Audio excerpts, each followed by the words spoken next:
네.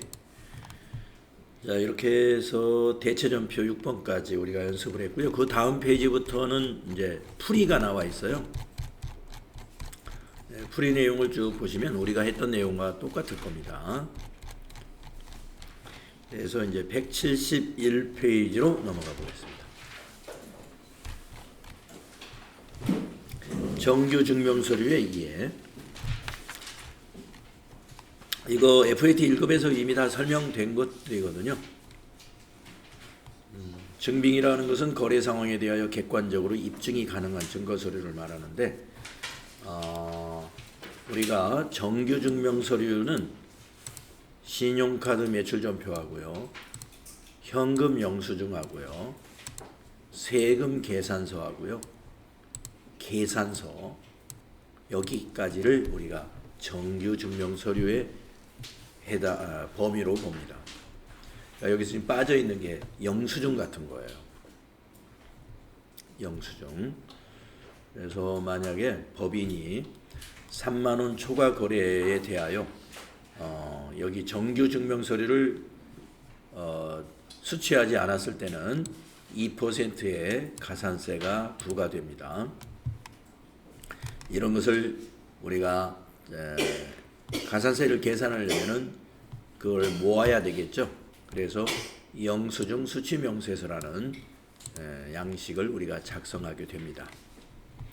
자, 일정 사업자의 거래건당 3만 원 초과 지출 거래 시에는 정규 증명 서류 아까 얘기했던 네 가지 이거를 수취해야 하며, 수취하지 않은 경우에는 지출증명서류 미수치 가산세를 납부해야 한다. 법인세 신고할 때 납부한다 이겁니다.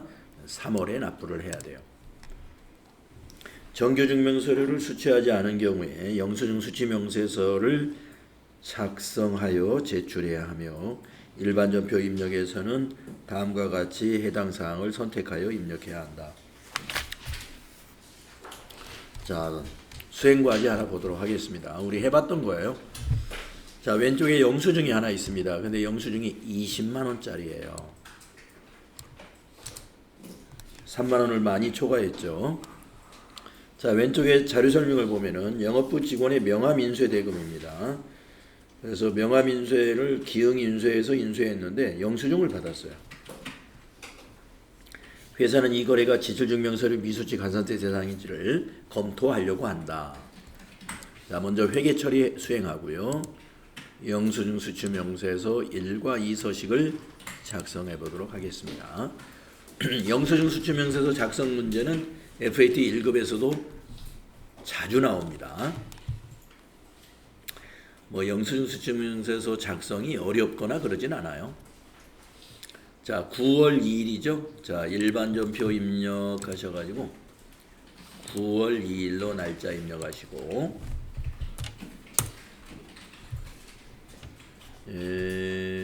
대금을 현금으로 지급했으니까요. 출금으로 작성하겠습니다. 1번 출금해 주시고요. 자, 계정과목 코드는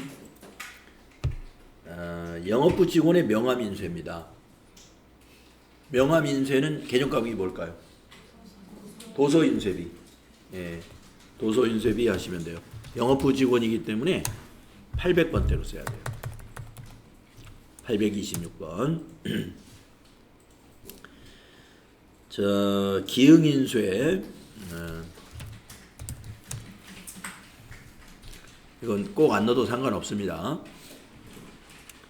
저교에는 명함인쇄라고 6번이 만들어져 있네요. 금액은 20만 원. 이렇게 하시면 차변의 도서인쇄비, 비용 발생, 대변의 현금, 자산 감소. 자, 회계 처리는 이렇게 하는 거고요. 영수증 수취명세서 작성을 하기 위해서 전체 메뉴 가셔가지고 여기에 있죠. 아마 여러분 FAT 1급으로 로그인을 하게 되면은 영수증 수취명세서가 결산의 맨 마지막 메뉴였습니다. 그렇지만 TAT 2급은 경비 등 송금 명세서도 문제를 내기 때문에 그 밑에 경비 등 송금 명세서가 하나 더 있어요. FAT 1급에서는 경비 등 송금 명세서를 출제 안 하기 때문에 이게 아마 없을 겁니다. 메뉴가. 자, 영수증 수취 명세서 클릭하시고 날짜 2023-0902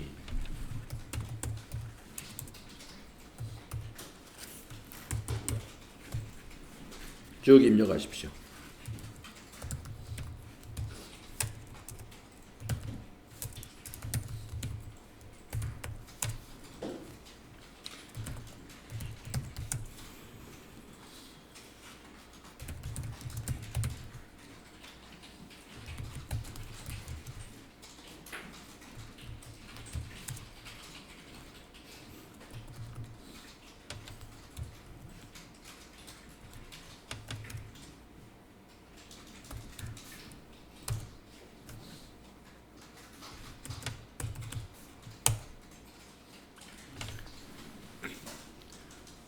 중요한 것은 이 9분에 15번부터 36번의 요 내용에 해당이 되면 그 번호를 입력을 해주는데요.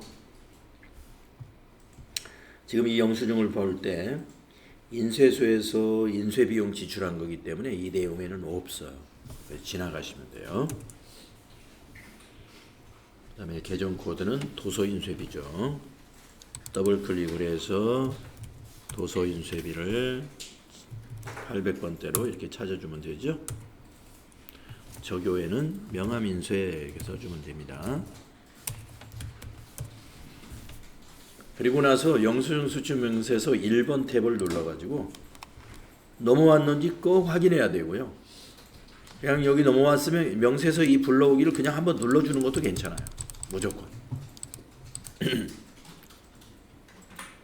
그리고 이 탭을 닫으면서 저장하시겠습니까? 해서 꼭 예해 줘야 돼요.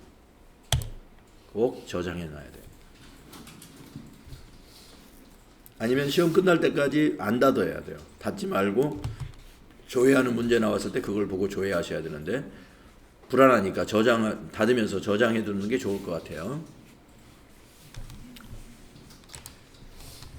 그 아래 풀이가 나와 있죠.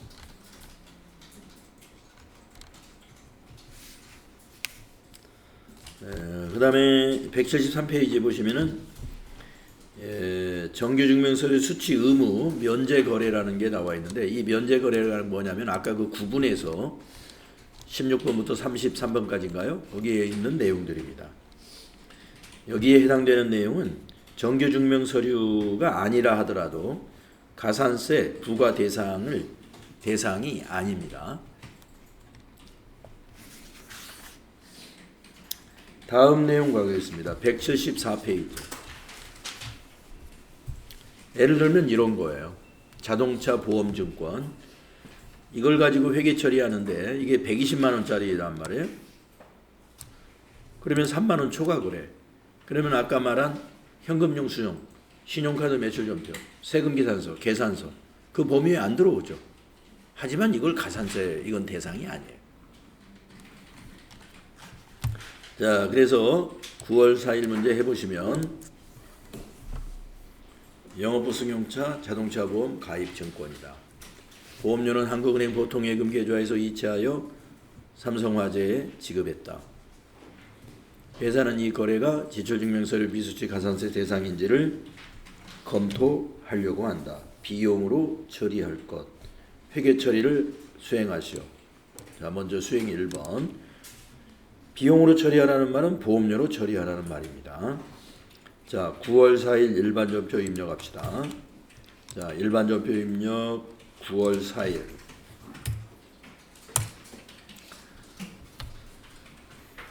(3번) 차변. 영업부 승용차죠. 800번대 보험료로 처리합니다. 보험료 800번대. 821이죠. 거래처 그냥 지나가시고요. 다 그냥 지나가시고 차변에다가 120만 원. 대변. 보통예금에서 이체했죠. 103번 보통예금. 거래처는 한국은행이죠. 한국은행. 보통. 대변의 금액은 120만 원이죠. 이렇게 하면 회계 처리가 된 거죠. 비용 처리. 차변의 보험료, 비용 발생.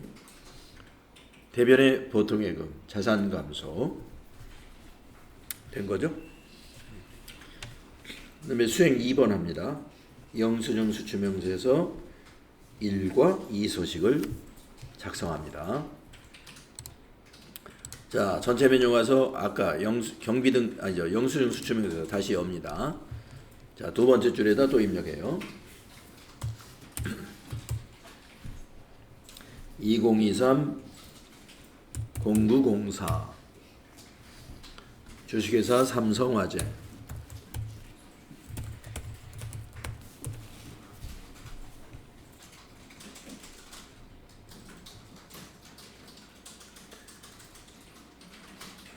증권에 뭐 성명, 사업장, 사업자 번호 이런 게 일체 없어요.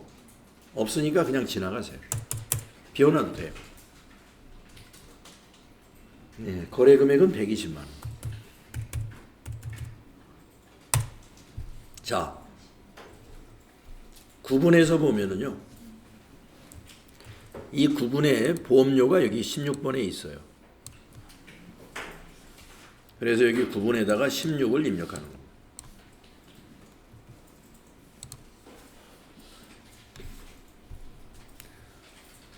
그 다음에 개정 과목은 보험료였죠. 더블 클릭해서 821인가요? 네, 보험료 821. 저교회는 자동차 보험. 이렇게 하시고 여기 영수증 수취 명세서 1번 탭을 클릭한 다음에 안 넘어왔죠 아직. 네. 여기에 넘어와야 되는데 안 넘어와 있어요. 명세서 이 불러오기를 꼭 눌러줘야 돼요. 그러면 여기에도 들어가고 여기에도 들어가죠. 명세서 제출 제외 대상에 120만 원이 나타나야 됩니다.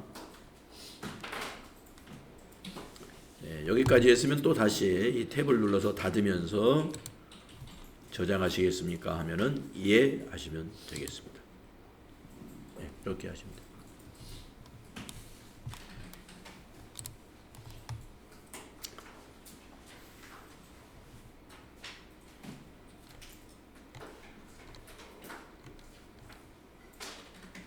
자, 그 밑에 풀이 보시면은 우리가 했던 내용과 일치하죠.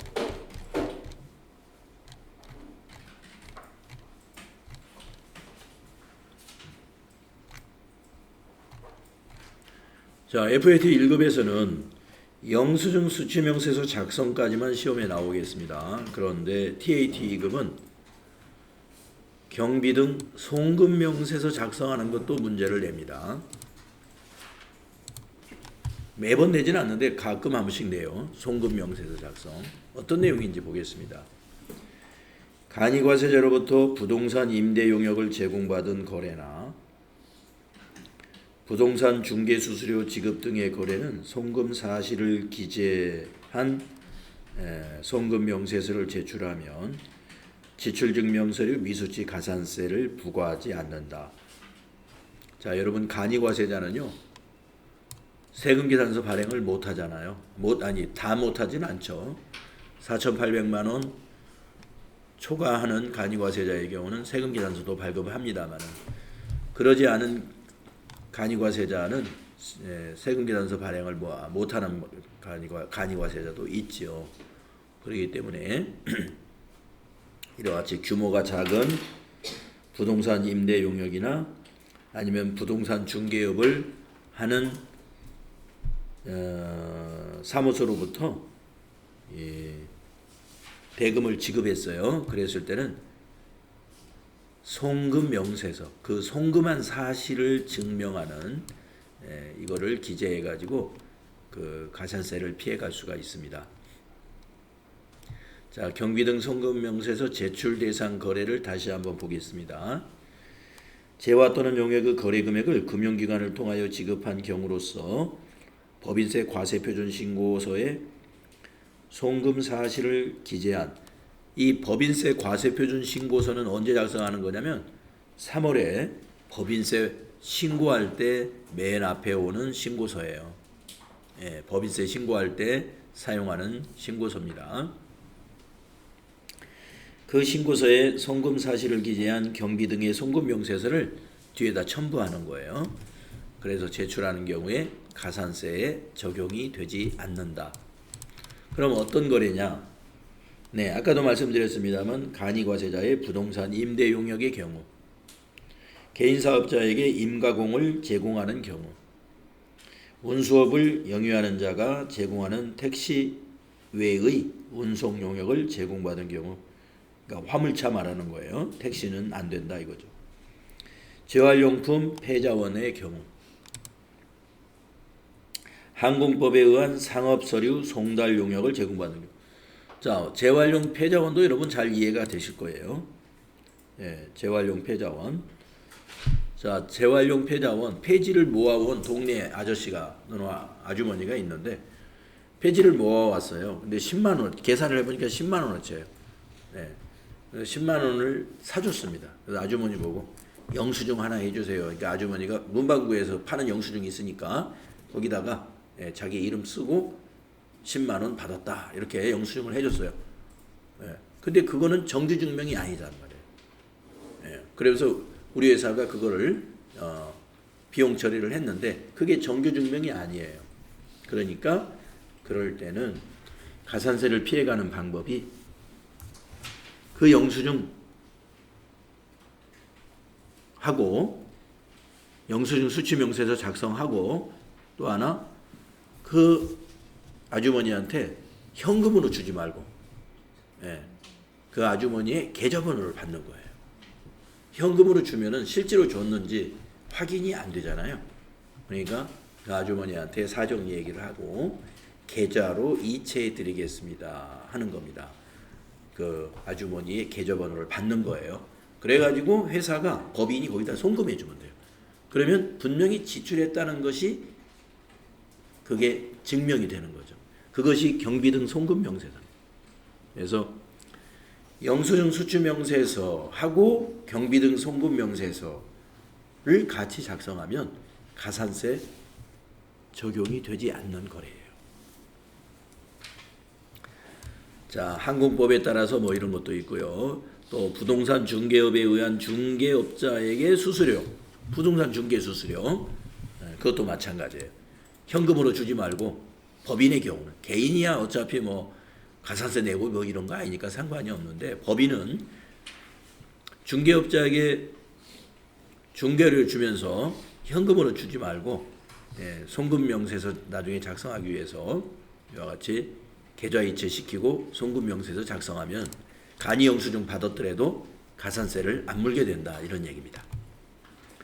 복권 판매 수수료도 마찬가지고요. 구세청장이 정하여 고시한 다음의 경우라고 그랬습니다. 인터넷, PC통신, TV 홈쇼핑을 통하여 재화나 용역을 공급받은 경우, 우편 송달에 의한 주문 판매를 통하여 재화를 공급받는 경우, 그러니까 쇼핑몰이나 인터넷 상에서 구입을 했을 때 그때도 만약에 정규증명서류를 안 받은 건이 있다면 송금명세서 작성해가지고 계좌이체한 내역을 가지고 송금명세서를 작성해서 첨부하면 가산세를 피해간다. 그래서 가산세 송금명세서 제출 대상 거래는 이런 내용으로 제한이 되어 있습니다. 자, 그러면 다음 페이지 문제를 한번 해보겠습니다.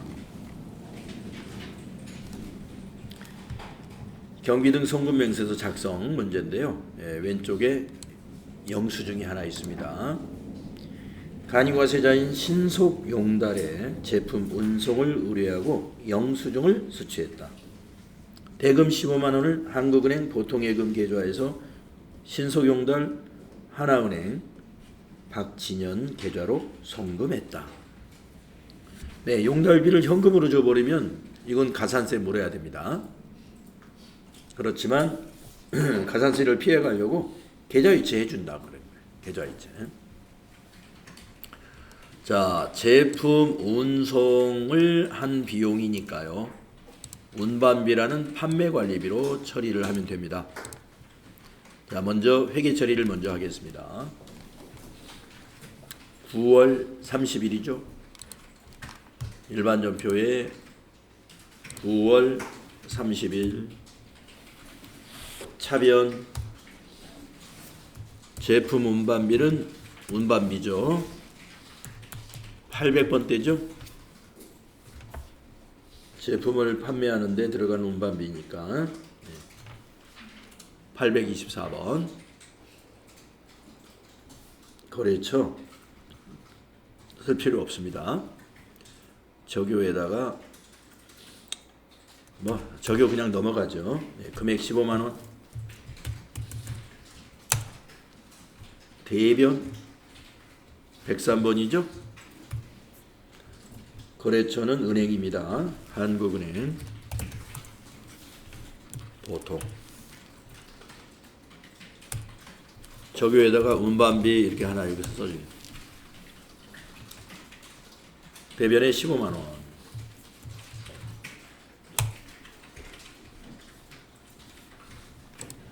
네. 그래서 차변의 운반비 비용 발생이고요. 대변의 보통예금 자산 감소입니다. 자, 회계 처리는 이렇게 하시면 되고, 수행 2번에 영수증 수취명세서 1과 2 서식을 작성하겠습니다. 자, 전체 메뉴 가셔가지고 영수증 수취명세서 클릭하면 이제 세 번째가 되겠죠? 네, 세 번째 줄에 2023 0930 상호는 신속 용달 박진영.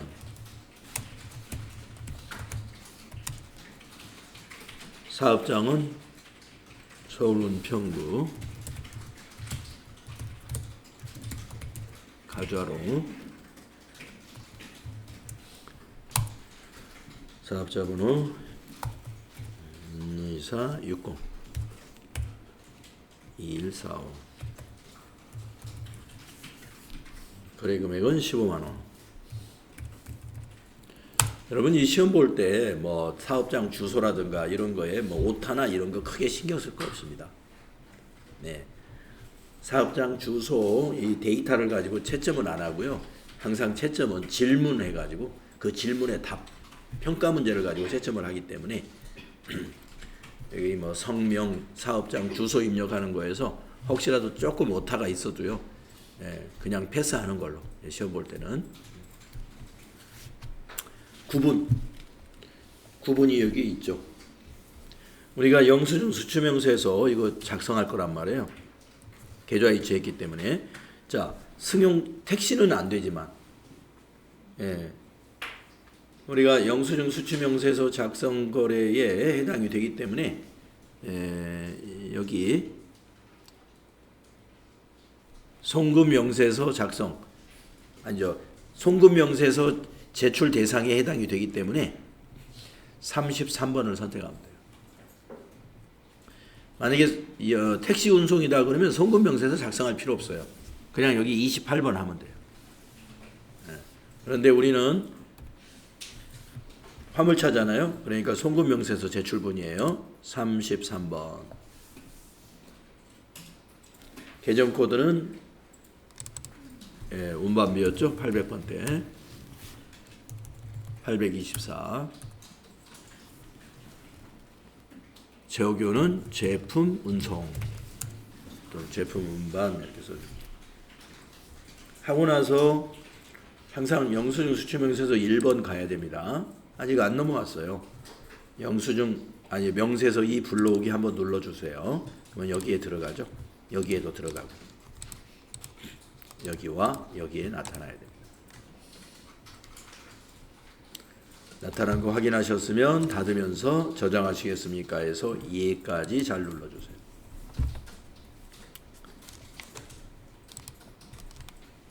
다음에 수행 3번이 있죠. 경비 등의 송금 명세서 작성을 수행하시오. 이것도 어렵지 않습니다. 자, 전체 메뉴에 가셔서 경비등 송금 명세서는 영수증 수취 명세서 바로 밑에 있어요.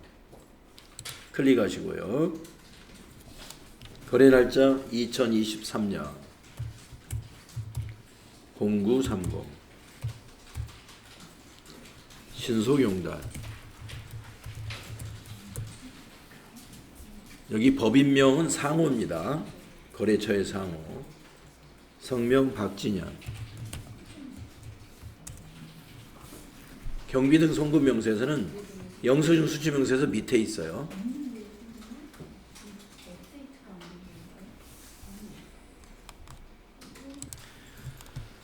자, 사업자 등록번호는 124 60 214 5. 어이, 왜 안 돼?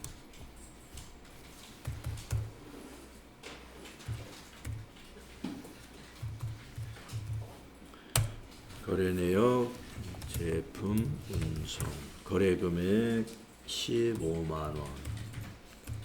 에이. 송금일자 2023년 0930.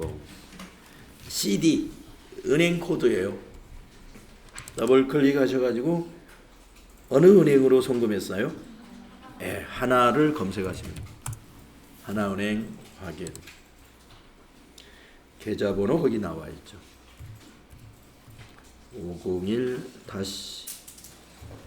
501-5482-6242 엔터.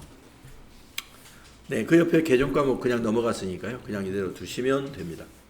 이거는 저장하기 단추가 밖으로 노출되어 있네요. 이거 클릭하시고 작업한 내용이 저장되지 않았습니다. 저장하시겠습니까? 예, 확인.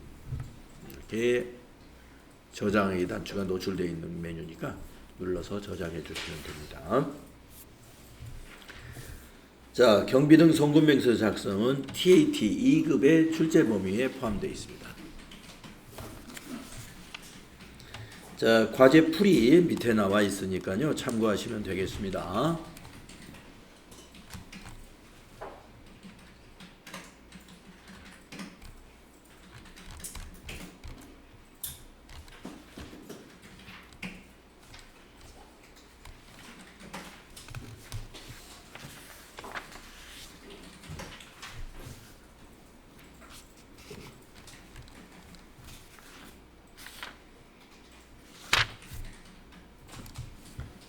네.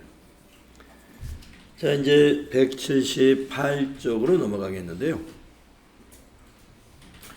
178쪽은 자금 관련된 것입니다. 어음 관련된 것인데요. 우리가 이미 어음 관련된 거래는 FAT 1급의 출제 범위이기 때문에 이 부분에 대해서 충분히 우리가 연습을 했었거든요. 했었습니다. 그래서 좀 쉬었다가 다음 시간에 179페이지 수행과제 그걸 바로 같이 한번 해보도록 그렇게 하겠습니다. 네, 10분간만 쉬겠습니다.